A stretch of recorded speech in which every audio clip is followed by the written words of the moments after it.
Buenas noches con todos.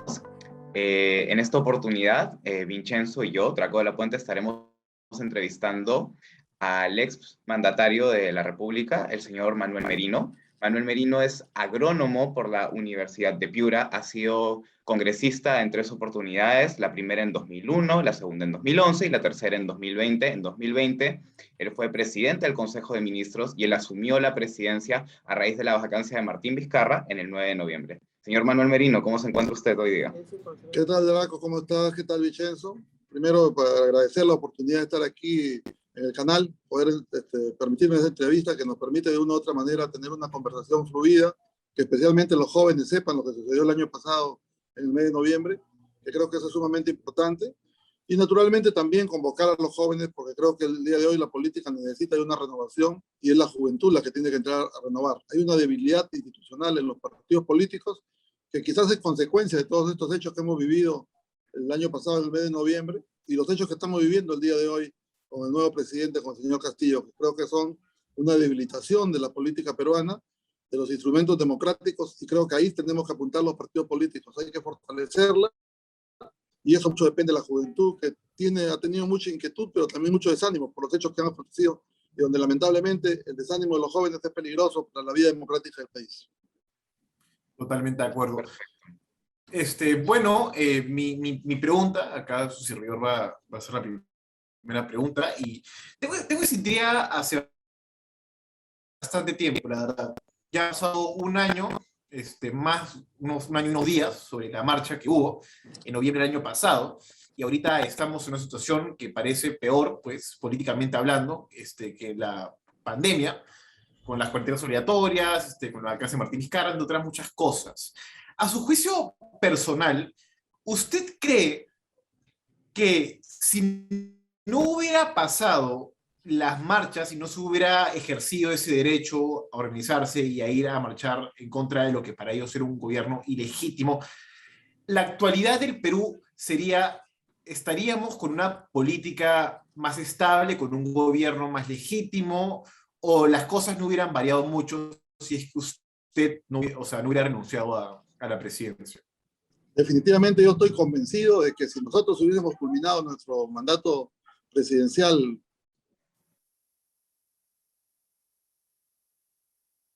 8 meses, los resultados solamente los históricos de la elección hubiese sido otra historia para todos los peruanos.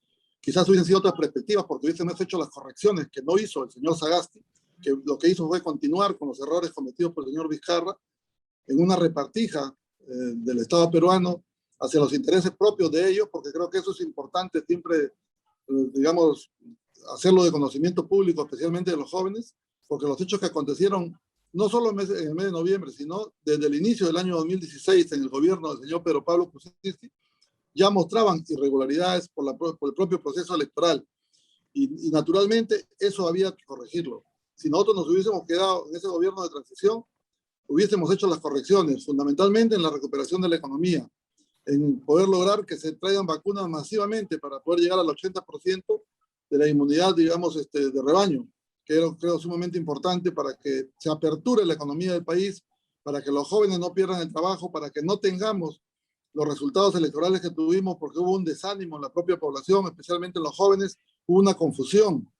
Y ellos cuando naturalmente se dieron cuenta de que habían sido manipulados, porque creo que la respuesta del proceso electoral de la elección del señor Castillo está claramente deducible. Ninguno de los que apoyaron a Vizcarra tuvieron posibilidad de ganar.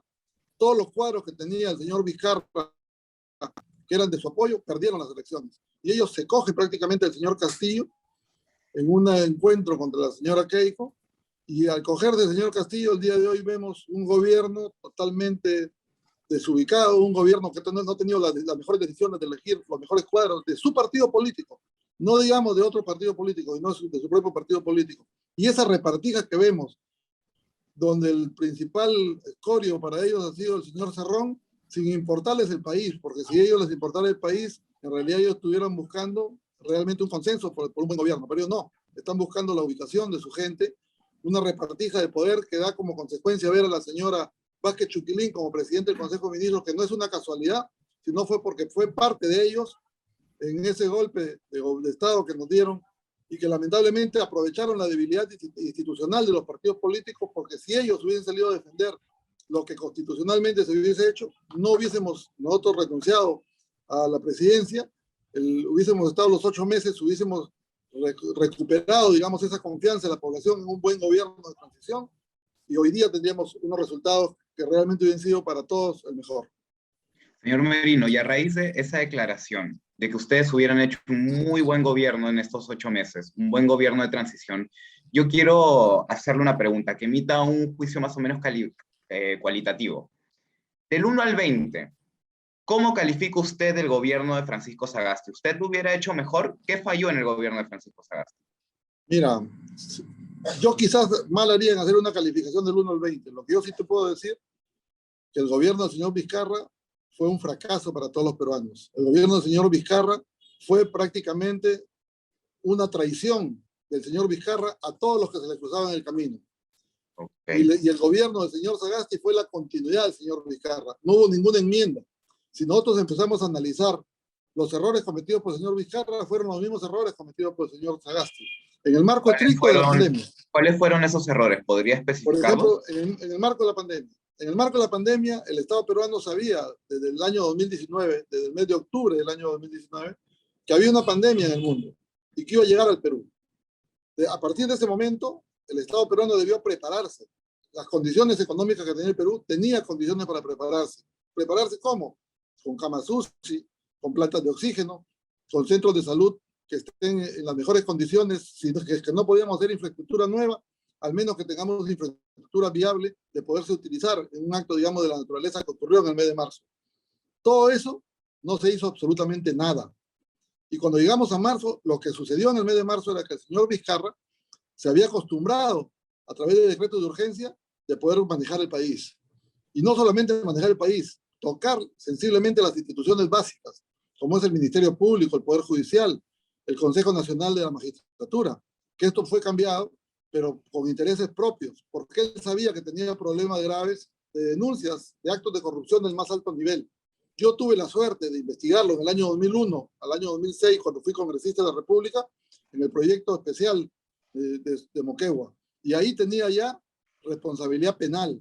Lamentablemente, el Ministerio Público, el Poder Judicial, no está hasta el momento realmente poniéndose en la condición que quisiéramos todos los peruanos. Peor aún, el Ministerio Público el día de hoy se está convirtiendo en un brazo político, no solamente del gobierno del señor Castillo, que seguramente también lo va a capturar, sino del señor Vizcarra. El señor Vizcarra sigue vivito y coleando. Y los errores cometidos por el señor Vizcarra los ha cometido el señor Sagasti. No llegó a implementar lo que queríamos para enfrentar la pandemia. Lo que es más, recordemos las palabras propias del señor Sagasti, que no se podían traer vacunas los privados porque era permitir que los ricos se vacunen y que los pobres no se vacunen. O sea, en un plan de decir, si yo muero, que moramos todos. Cuando en realidad él debía ser eficiente el gobierno, él debería haber logrado salir del Perú, tocar puertas, como lo hicimos en el caso particular nuestro como congresista de la República, estuvimos en Estados Unidos, y esos 2 millones de vacunas que llegaron de donación de Estados Unidos al Perú, fue una gestión que hicimos nosotros con un grupo de congresistas, que fue la primera delegación de peruanos que salimos al extranjero. Tocamos las puertas, estuvimos en las 2 cámaras de Estados Unidos y ofrecieron una donación que le llegó sin saber que él la había tramitado. Pero esos hechos pudo haberlo hecho él como presidente electo desde el momento en que yo renuncié, cuando él asumió la presidencia.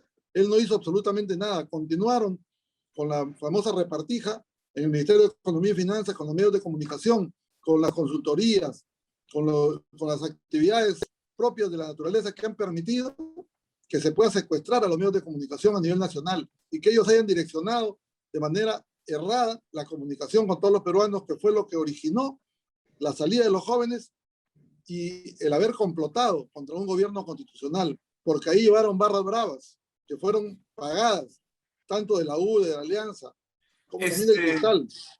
Perdón, exmandatario Merino, con respecto al papel que pueda hacer el Poder Judicial dentro de lo que usted ahorita está señalando, ¿no? La continuidad de gobierno en plena pandemia, con lo que era la misma faceta de Martín Vizcarra, y la posible manipulación en las marchas, después con los 2 muertos también que hubo unas huelgas. ¿Usted imputaría o llamaría a las autoridades a imputar penalmente al expresidente Francisco Sagasti por esos hechos, o cree más bien que sus hechos no son tan relevantes como para que el Poder Judicial de oficio vaya a investigarlo? Yo creo que el Ministerio Público, sobre las denuncias que hicimos como presidente del Congreso en el mes de mayo, y luego en el mes de junio lo hizo una ciudadana sobre el mal manejo de la pandemia, sobre la situación que venía ocurriendo con las pruebas rápidas, que daban falsos negativos y falsos positivos, se debió haber hecho una denuncia. Y si el señor Sagasti, a pesar que nosotros dejamos aprobando no más pruebas rápidas, pero tampoco trajo las pruebas moleculares, sí creo que amerita, desde la movilización del mes de noviembre, que fue identificada claramente por la propia ministra de Salud, que a raíz de las marchas del mes de noviembre se originó la segunda ola, que originó una muerte de 50.000 ciudadanos, ahí debió haber sido denunciado Vizcarra y Sagasti, porque ellos manipularon a la población, porque ellos utilizaron todo su poderío que tenían. Recordemos al doctor Huertas. El doctor Huertas, ¿qué decía en ese momento? Que las marchas no contagiaban. Y había medios de comunicación que asesoraban a los jóvenes y les decían que salgan con sus pañuelos, digamos, con algunos productos con vinagre, por ejemplo, para que ellos cuando tiren las bombas, ellos se agachen, que el humo de la bomba salga hacia arriba y con el pañuelo con vinagre no les iba a hacer ninguna absoluta trauma, que es lo que generalmente origina las bombas lacrimógenas. En ese sentido, sí creo, y estoy totalmente convencido, de que la continuidad del gobierno del señor Sagasti es el fracaso, en este caso de todos los peruanos, porque económicamente hemos fracasado, estamos endeudados por más de 100 años, la economía se ha resquebrajado, son más de 30.000 millones que se han retirado de los bancos, de jóvenes que marcharon y que se han ido con sus padres ahora a vivir al extranjero, o de familias que no marcharon, pero que viendo la situación del país, que es caótica, se están retirando del Perú. En consecuencia, las razones y los motivos de lo cual hoy día estamos viviendo es, creo, consecuencia de esa naturaleza, de la falta de actitud de respuesta del Ministerio Público y del Poder Judicial, que debió haber hecho las denuncias en su momento. En el caso nuestro, por ejemplo, es una persecución política, porque en el caso nuestro hay dos muertos que han sido, para mí, preparados por las propias, digamos, organizadores de las marchas. No de los jóvenes han salido a marchar por su propia naturaleza, porque seguramente estaban confinados cuánto tiempo, pero también a estas marchas se han sumado infiltrados, que han sido solventados económicamente por gobiernos regionales, por gobiernos locales. Para entender bien su punto, usted está diciendo que Inti Sotelo y Brian Pintado fueron víctimas de las propias marchas, o sea, de los propios organizadores de las marchas, no víctimas de la policía, ¿correcto? Exactamente. Y lo que es más, así es, sí. Lo que es más, creo que es bueno decirlo. Todas las investigaciones que se han hecho... ¿Inti y Brian son una estrategia de propaganda, por así decirlo? Ah, claro que sí. Claro que sí, esta estrategia no es una estrategia nueva de la izquierda. La izquierda radical usa este tipo de estrategias y naturalmente han convertido en héroes a estos jóvenes que tenían todo el derecho a marchar, pero que tienen, así como tenían el derecho a marchar, también tenemos que entender que estábamos en confinamiento, que estábamos con reglas de conducta por la pandemia, y esas reglas de conducta no se respetaron, prácticamente se violaron. Sin embargo, de eso no dice absolutamente nada la fiscal de la Nación. Ha hecho una investigación de 11 meses. Han votado 16 generales. El señor Sagasti votó 16 generales para poder encubrir, porque ellos no quieren descubrir quién mató a los jóvenes. El propio municipio de Lima dijo que las cámaras que funcionaban, se supone que ahora no funcionaban justo en el momento donde ocurrieron los muertos. ¿Acaso la investigación se ha llamado, se le ha pedido al señor alcalde de Lima que presente el requerimiento que hizo la municipalidad para arreglar esas cámaras, si es que es cierto que estuvieron malogradas? ¿Acaso se ha convocado a esos líderes políticos que fueron los que solventaron a la población, como fue el señor Guzmán, como fue el propio señor Sagasti, como fue de Belaunde, como fue todo el Partido Morado conjuntamente con la señora Vázquez Chuquilín y el señor Bazán, que salieron a las calles y que solventaron a los jóvenes a que salgan a marchar, los llamaban a los jóvenes que salgan a marchar, y después que murieron ninguna responsabilidad con ellos, la señora Verónica Mendoza empezó a recorrer el país junto con el señor Guzmán. A ellos ni con el lápiz de la pluma los han llamado a declarar. Entonces es una investigación sesgada donde no quieren encontrar a los responsables, y la policía ha demostrado que ellos no usan esas armas, que son armas hechizas, que son las famosas armas que le llaman matapatos, que utilizan generalmente estas turbas de estas barras bravas de los equipos y que son prácticamente, digamos, motivadas por intereses propios de ellos, pero en este caso han sido motivados con otros intereses, que era derrocar un gobierno constitucional, no dejar que asuma el gobierno como correspondía, porque habían grandes intereses, intereses de las AFP, intereses de la compra de las vacunas, intereses de los bancos por la reestructuración de deudas de las tarjetas de crédito hasta 50.000 soles para la familia más necesitada, intereses de un debate de 138.000 millones del presupuesto nacional de la República, donde muchos de estos recursos están yendo a parar a medios de comunicación que son prácticamente incondicionales del señor Vizcarra y luego del señor Sagasti, y que hoy día están divididos porque naturalmente están peleando quién se posiciona en el poder, como han estado acostumbrados, que sin ganar elecciones ellos se posicionan en el poder, Pero que son en este caso los caviares y la izquierda radical. Pero una pregunta, dos preguntas, una para una respuesta rápida y la otra ya que amerita más un esfuerzo de suerte de discurso. ¿Se hizo el peritaje balístico acerca de cuál fue o qué material fue el que mató y dio por muerto a estas dos personas? El peritaje balístico ya está comprobado que fueron balas, De plomo. Claro. O sea, el peritaje balístico dice entonces de que fueron balas que no provenían de armas de la PNP. De la policía, así es. Se hizo el peritaje prácticamente pone el descubierto que la policía no ha utilizado, que ese tipo de armas no utiliza la policía, pero sin embargo se persiste en garrocha de pasar, digamos, en no encontrar culpable a la policía y echar culpable directamente al presidente de la República, a su primer ministro y al ministro del Interior. Claro, y con respecto al ejercicio de la policía, ¿no? A un año ya de estas muertes, que en paz descansen, estas dos personas que protestaron, ¿no cree, por lo menos, porque pueden haber en toda confrontación, pues, tanto ejercicio policial abusivo como también ejercicio de las huelgas de manifestantes ilegítimos e ilegales? Entonces, ¿no cree que hubo en ciertos casos una fuerza abusiva por parte de la policía, o para usted la policía actuó al 100% de una manera con la ley, respaldado con la ley, y no hizo ejercicio abusivo de su fuerza? A ver, yo creo que la policía es la encargada de custodiar la tranquilidad pública de todos los peruanos y que toda acción tiene una reacción.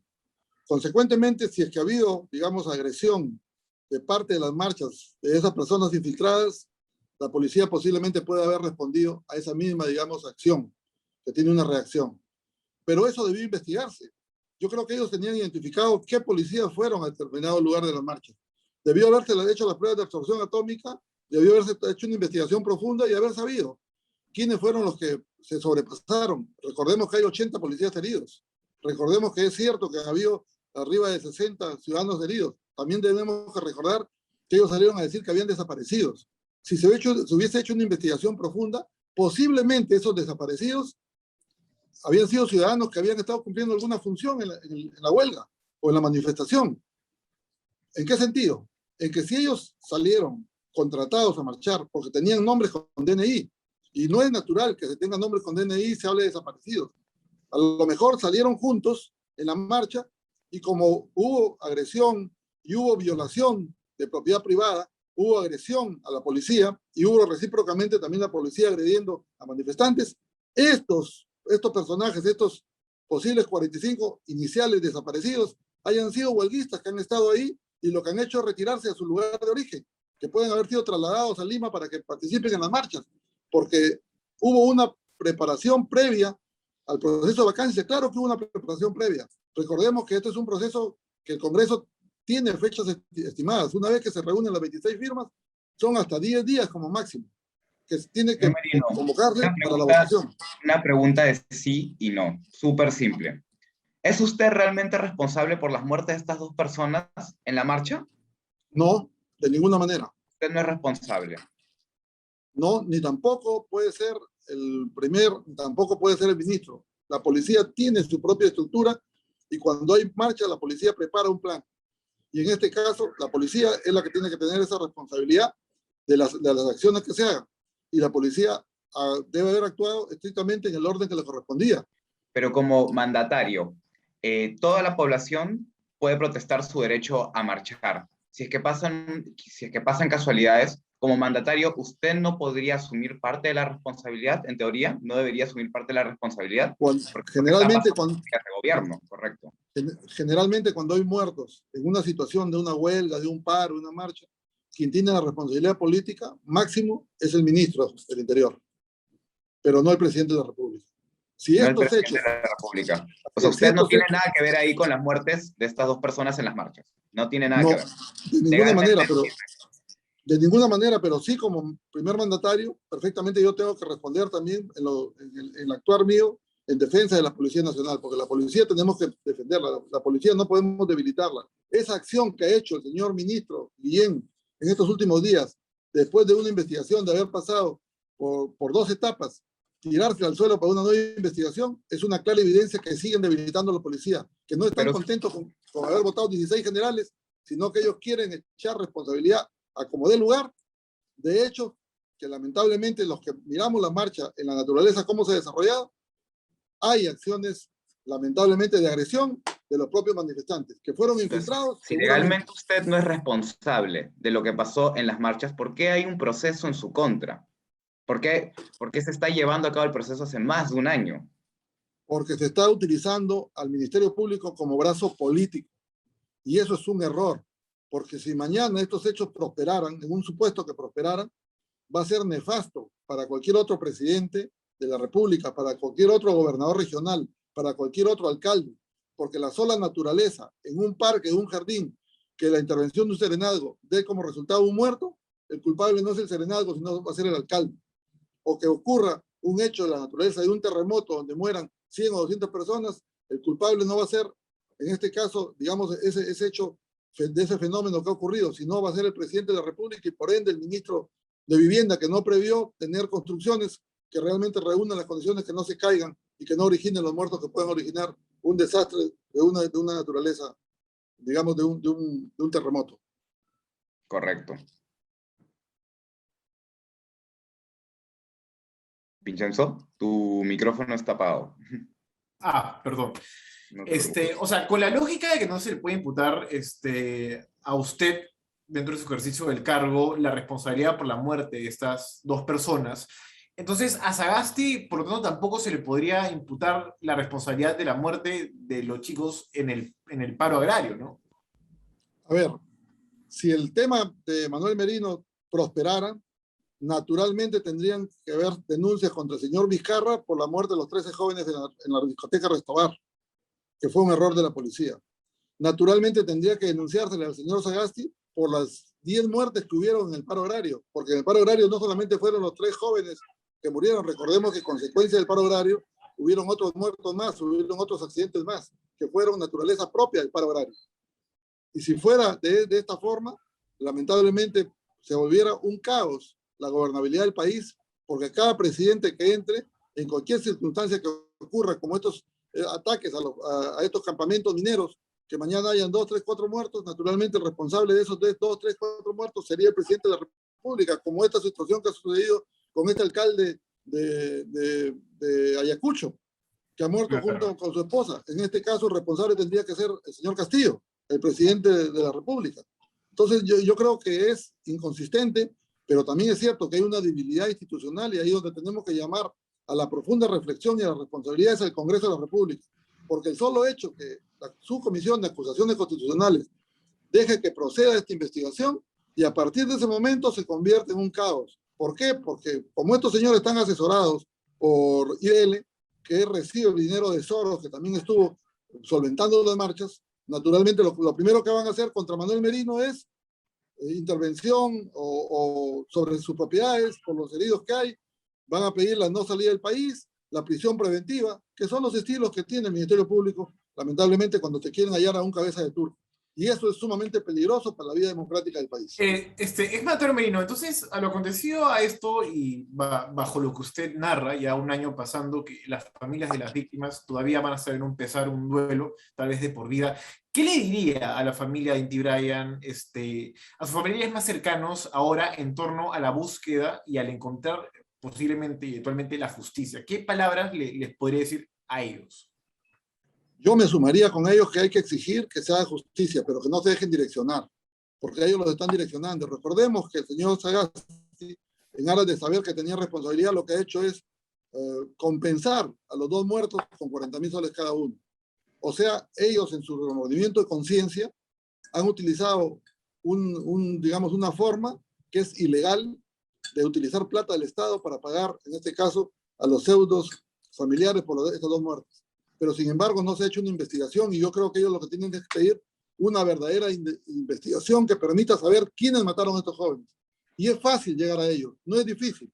¿Por qué? Porque hay cámaras que tienen que obligársele al señor alcalde de Lima que dé las cámaras. Hay filmaciones donde claramente se identifican personas que están solventando la marcha, donde hay una identificación de personalidades que tranquilamente se pueden notificar, se pueden llamar a declarar, y estoy seguro que ahí va a haber el hilo de la madeja para poder llegar a quienes pagaron las marchas, a quienes solventaron las marchas, a quienes utilizaron recursos, si fueron del Estado o no, o con qué recursos fueron que pagaron, para que realmente haya un quiebre democrático institucional de un presidente que asumió, de acuerdo a la Constitución Política y el Reglamento, una vacancia presidencial de un mitómato, de un corrupto, de un personaje que nunca debió gobernarnos, de un personaje que buscó protegerse él y su familia, sin importarle los miles de muertos que nos hayan causado a todos los peruanos, que protegió a sus ministros y a sus funcionarios, protegió al médico encargado de la investigación de la Universidad Cayetano Heredia.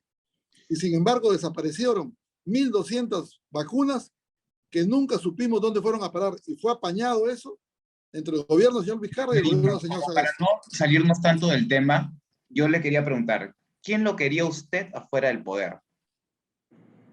Vizcarra, con todo su séquito de personas, entre ellos están los morados, que son, en este caso particular, los famosos caviares. Que o sea, los morados también tuvieron algo que ver con esta supuesta contratación en las marchas, y eso hizo que Francisco Sagasti fuese ellos eran su servicio de inteligencia. Recordemos que la caída del gobierno del 30 de septiembre fue el señor Gino Costa que le da la palabra al señor del Solar en Palacio Legislativo.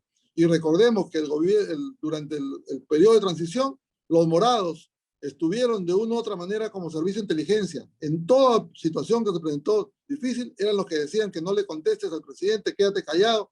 O sea, queríamos que seamos serviles de los intereses del propio Vizcarra, cuando en realidad había que hacer una defensa institucional del Congreso, como lo hice en mi periodo, y logré posesionar al Congreso como nunca en la historia, con el 52% de aprobación, sin manejar presupuesto, que no lo maneja el Congreso, sin ser ejecutivo, porque el Congreso no es ejecutivo, sino solamente institucionalmente defendiendo a todos los peruanos con las leyes que aprobamos en esas últimas temporadas, que fueron sumamente difíciles, complicadas, pero que iban en defensa irrestricta de todos los peruanos.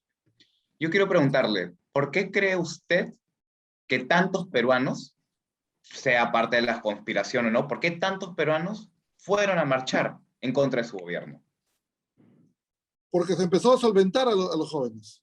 Se solventó, o sea, la todas población. las personas que fueron estaban pagadas. No, de ninguna manera.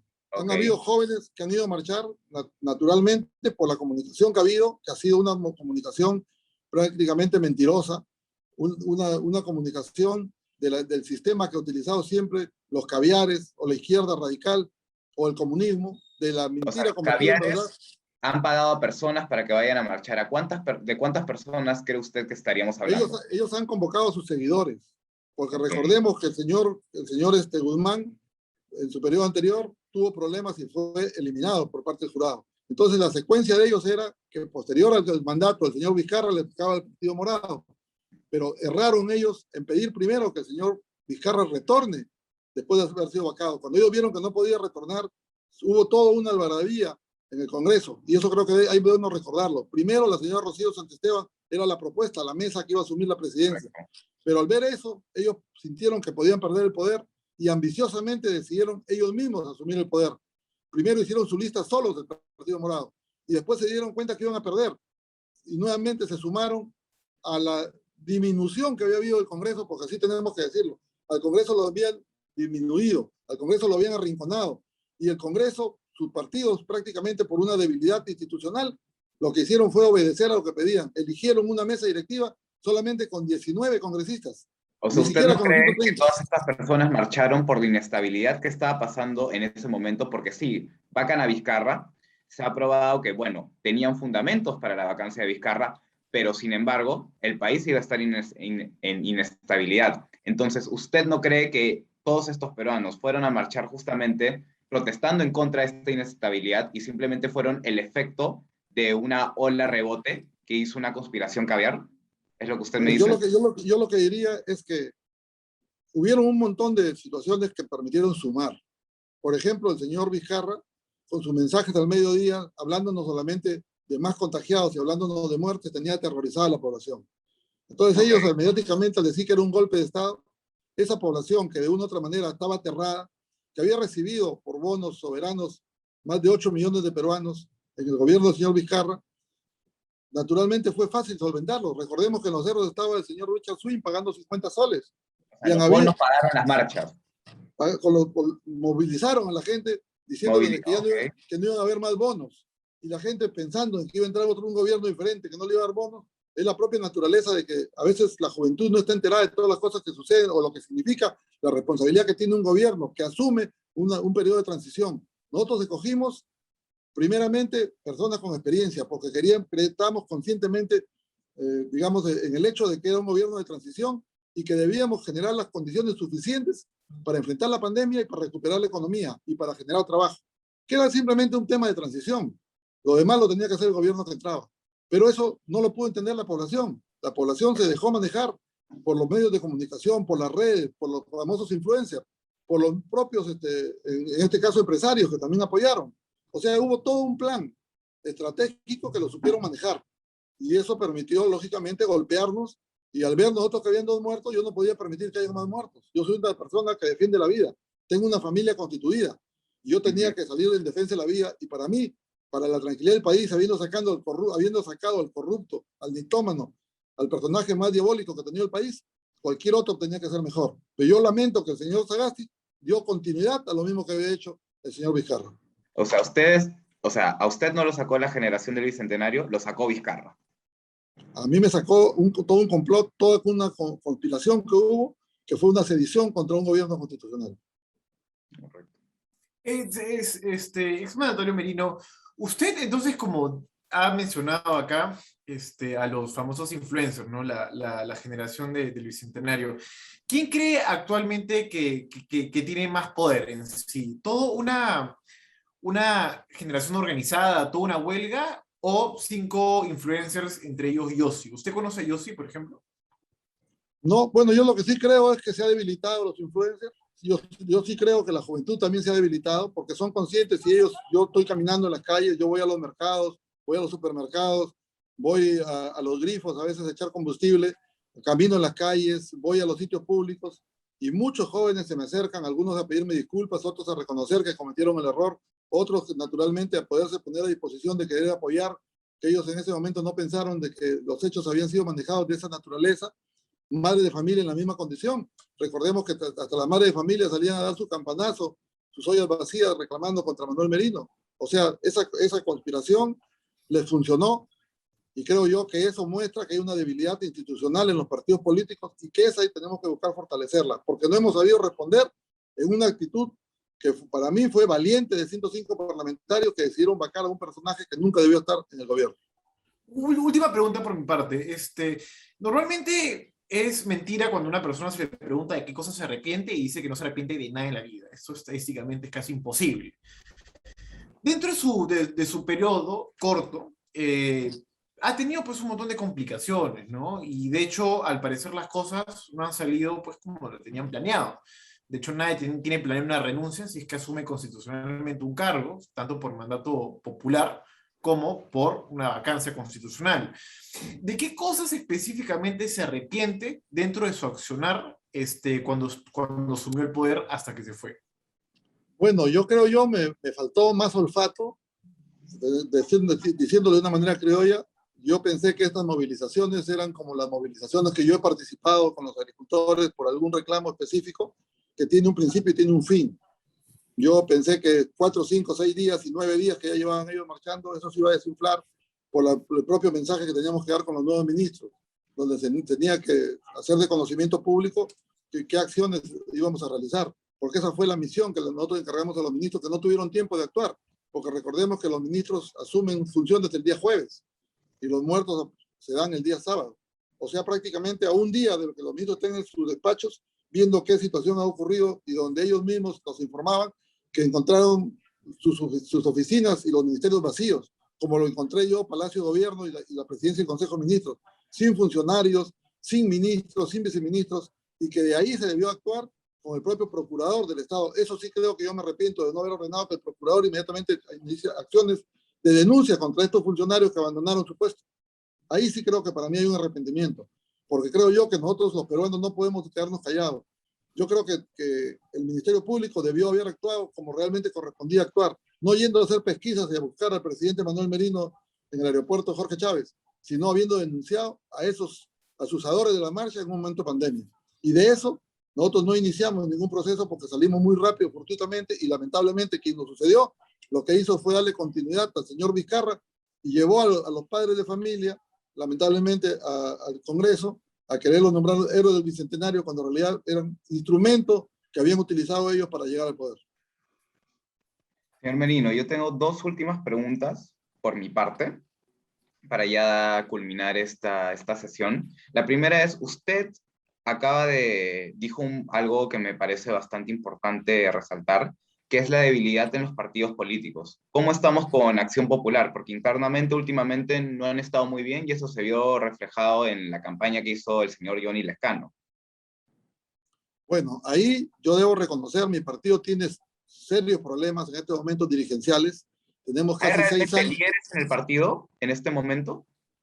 Yo creo que Acción Popular sí tiene varios líderes que lo que están es apagados, hay que hacerlos despertar, hay que hacerlos que reaccionen, hay que hacerlos pensar que el Perú entero está expectante en Acción Popular y que lamentablemente nos hemos dejado llevar, digamos, de un presidente que tiene 2 años de mandato vencido, que ha sido un personaje incondicional del señor Vizcarra por buscar mayor presupuesto sin haber tenido capacidad de gasto, como es el caso del señor Mesías Guevara, pero creo yo que el partido sí tiene condiciones. El partido, lamentablemente, en el proceso de la vacancia que se dio, me pidió que no ponga ningún miembro de Acción Popular dentro del gabinete. Y es natural, si yo soy parte de un partido político y justo mi partido me pide que no ponga miembro de mi partido, naturalmente ahí hubo una debilidad. En ese sentido, yo creo que Acción Popular sí está en las condiciones. Acabamos de tener elecciones, está por juramentar el nuevo secretario nacional. Yo espero que no vayamos a situaciones lamentables de ir a instrumentos, digamos, que no son vedados, pero que son instrumentos que lo que hacen es postergar un legítimo mandato ¿Y existen institucional. líderes con mayor capacidad que el señor Lescano? Que digamos, Johnny Lescano ha sido muy buen congresista, pero ¿hay mejores líderes que él? Realmente, porque él tuvo bastantes Sí, fallos en el tema de su campaña política. yo creo que Lescano yo lo caracterizo por ser un buen congresista, no más allá. Él, Correcto. lamentablemente, en el momento que ocurrieron los hechos de la cual me tocó asumir a mí la presidencia de la República, fue una oportunidad para él porque él fue contrario a que yo asuma la presidencia del Congreso, a pesar de que hemos estado 10 años juntos. Él fue contrario a que la vacancia era un tema legítimo, a pesar de ser abogado. Él decía que era ilegítima e ilegal cuando era un tema constitucional, que él era quien mejor podía entenderlo. Tuvo la oportunidad de ganar las elecciones internas, fue nuestro candidato, no estuvo en el nivel y en la capacidad para poder asimilar, digamos, la situación que se vivía cuando al partido le ponían en primer lugar, y nosotros demostramos que Acción Popular estaba en condiciones porque cuando candidateamos sin candidato a presidente del partido, sacamos 25 congresistas, y con Lescano a la cabeza hemos sacado solamente 16 congresistas. O sea, no Correcto. es que ¿Se Lescano encuentran sacaba en condiciones para enviar a un postulante a la alcaldía? el partido va a poner postulantes no solo a la alcaldía, debe poner postulantes a los gobiernos regionales y tenemos que tener preparado el partido para que pueda tener candidato a la presidencia de la República, y estoy casi convencido que Acción Popular podría ser que en las próximas elecciones presidenciales un miembro de Acción Popular sea el próximo presidente del Perú. ¿Cómo ve la gestión de Mari Carmen Alba, que dicho sea de paso está ocupando la misma posición que usted ocupó en el 2020? ¿Cómo la ve? Bueno, yo creo que en el poco tiempo está ganando experiencia. Ella nunca había tenido el cargo de ser parlamentario, pero sin embargo sí conocía, digamos, el manejo parlamentario porque ella fue parte de la bancada. Ella estuvo en la bancada en los 2 periodos que yo estuve anteriores, del 2001, 2006 y 2011, 2016. Ella había sido alcaldesa, en consecuencia tiene experiencia, digamos, en la parte ejecutiva y en la parte legislativa. Yo creo que ahorita hay diferencias que quizás todos quisiéramos una mejor respuesta del propio Congreso. No la tenemos porque hay un tema institucional que no está funcionando bien y creo que ella está haciendo los esfuerzos suficientes y necesarios para poder mantener su presidencia en el nivel que la obtuvimos nosotros y en el nivel que debe tenerla siendo miembro de Acción Popular.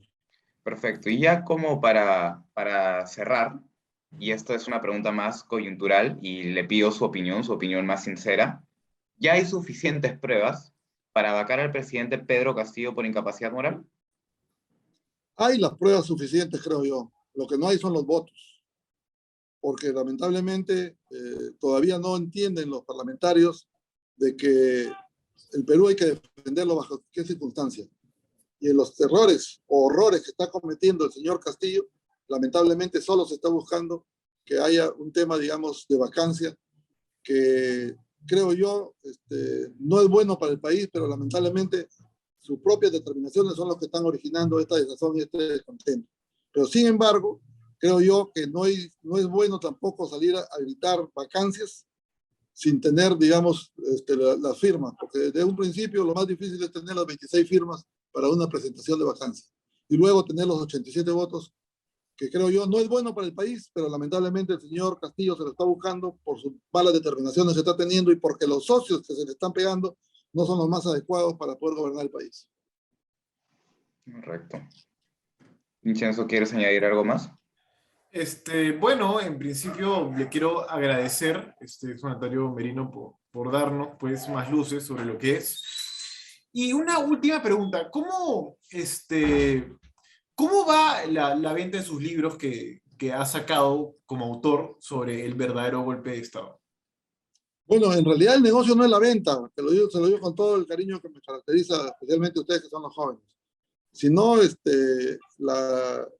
digamos, la gira que he estado haciendo a nivel nacional y que he parado de hacerla, ya tenemos casi un mes y medio que está de para el poder seguir visitando otras regiones del país. He visitado 9 regiones del país y lo que estamos logrando en esas visitas de esas 9 regiones es que los medios de prensa regional nos den la oportunidad de que la ciudadanía de esa región o de ese distrito, de esa provincia, conozca la verdad.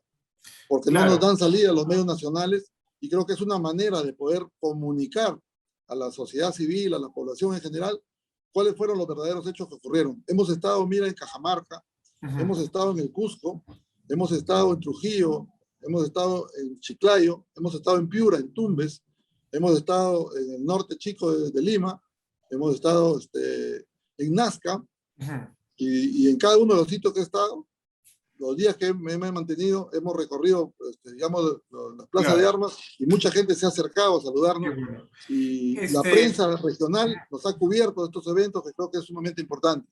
Exmandatario Merino, yo le hago una propuesta. Imagínense que yo le pongo el Rappi y usted pone el libro y le mandamos el libro a la dirección del domicilio de Sagasti. ¿Usted aceptaría ese reto? ¿Cómo? No te escuché. Y yo le pongo el Rappi, usted pone el libro y le mandamos, o sea, le pongo una movilidad y le mandamos el libro al domicilio de Francisco Sagasti para que lo lea, como un regalo. ¿Aceptaría ese reto?